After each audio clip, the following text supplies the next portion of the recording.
أعوذ بالله من الشيطان الرجيم. بسم الله الرحمن الرحيم. وإن كنتم في ريب مما نزلنا على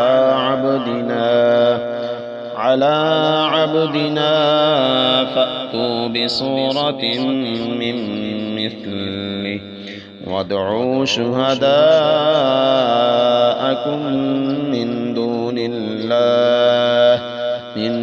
الله إن كنتم صادقين. فإن لم تفعلوا ولن تفعلوا فاتقوا النار التي وقودها الناس والحجارة أعدت للكافرين.